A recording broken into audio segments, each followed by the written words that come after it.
Video released by the Philippine military reveals a chaotic scene in the South China Sea. The Chinese Coast Guard is seen ramming and boarding inflatable Philippine Navy boats with bats, axes, and swords. The Philippine Navy was conducting a resupply mission for Filipino troops stationed in a disputed territory in the sea. And the escalation is just the latest in a series of dangerous encounters in the area involving China. It's prompting questions as to whether the United States will be called to intervene. Let's bring in Demetri Sevastopulo for more on this. He's a U.S. China correspondent at the Financial Times. Demetri, thanks for joining us. Can you give us some additional context? Why did this happen? Well, on this reef, the Philippines have put a ship called the Sierra Madre that's been deliberately grounded there. It's been there since 1999 as an attempt to reinforce Philippine claims to this part of the South China Sea. Much of the South China Sea is contested by China and its maritime neighbors. The Philippines have been sending in resupplies to Marines who are stationed on the ship. But the Chinese have been trying to block those resupply missions. The Chinese say the Philippines are trying to strengthen the ship because it's at risk of disintegrating. It's very rusty, it's dilapidated. Now, we had a story the other day saying that actually the Philippines has secretly been bringing in construction materials to the ship to try and reinforce it.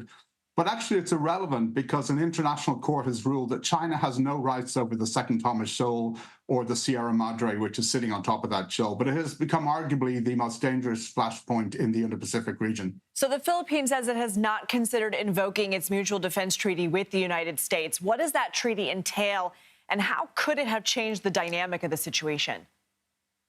Well, either the Philippines or the U.S. can actually invoke the treaty. It's a 1951 Mutual Defense Treaty. If it's invoked, essentially what it says is the two sides have to come together to meet a common danger.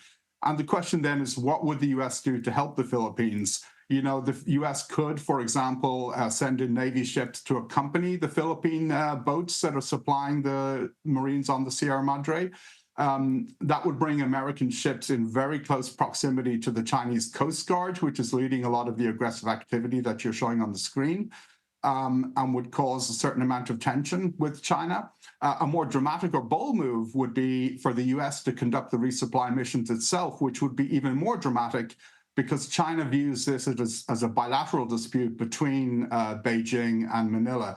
But either way, if the treaty is invoked, it really raises the stakes in this part of the South China Sea. So I have less than a minute with you, but that said, could you portend a foreseeable future in which things do escalate in this region?